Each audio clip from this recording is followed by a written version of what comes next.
As the frontman of one of the most iconic bands in British history, Madness legend Graham Suggs McPherson has led a colourful life.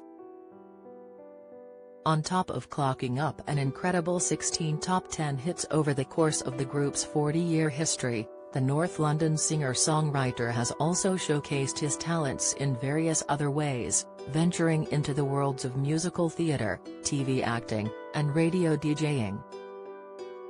Behind his many amazing successes, however, Suggs has also had plenty of personal difficulties to contend with, from his wild days as a young rock star to his painful experiences with a drug that left him feeling paranoid and alone. Rock and roll youth. By their own admission, Suggs and his Madness bandmates got into plenty of trouble in their youth, and were reportedly always on the verge of going to prison. Speaking with the Metro at the 2019 Q Awards, shortly after the release of the band's memoir Before We Was We, Suggs appeared to hint that there were plenty more hair-raising anecdotes to share, enough to fill a second volume. Pointing toward the door of the Roundhouse, a Camden music venue where the ceremony was being held, Suggs recalled, "There's a place over there called the Marathon, and I remember someone got an acoustic guitar and smashed over their head. I can't remember who it was, and it wasn't me. Our lives were so crazy, we were all on the verge of going to prison pretty much for the whole of our lives." When the reporter quizzed Suggs about what exactly they were getting up to, Suggs, 62, simply winked, "Things that we shouldn't have." Suggs also divulged some of their more illicit antics in their documentary, also named Before We Was We, claiming that music saved them from a life of crime.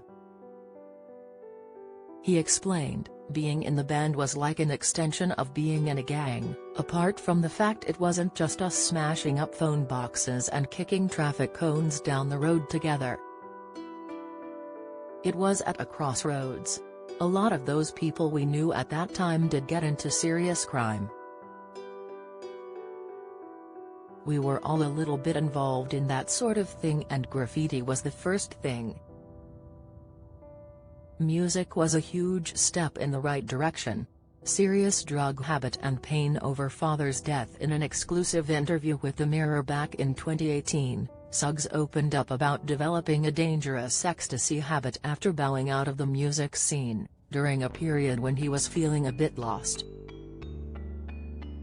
He became particularly concerned due to the fact that his photographer dad William had been addicted to heroin and died in 1975 when Suggs was just 14. Suggs revealed, "The band had just split up.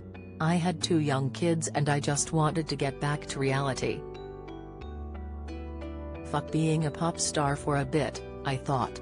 Because of what happened to my dad, I'd always said to myself I'd never take heroin, but then ecstasy came along and everyone was doing it, and it just seemed like a bit of fun. But then suddenly you realize that actually you've become all the things you didn't want to become. I was thinking, God knows what else I can do to make a living, so there was definitely a period where I was a bit lost and I started to get paranoid about taking too much ecstasy." He continued, "I started seeing this therapist. The first thing he said to me was, 'Stop taking ecstasy.' He said, 'You can make your own nightmares come true,' because I was getting freaked out and paranoid, which was to do with the fact I didn't know what I was going to do next.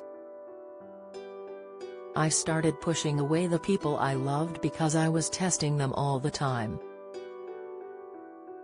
I saw this guy a few times and he said, 'You are just a bit scared,' and he was right.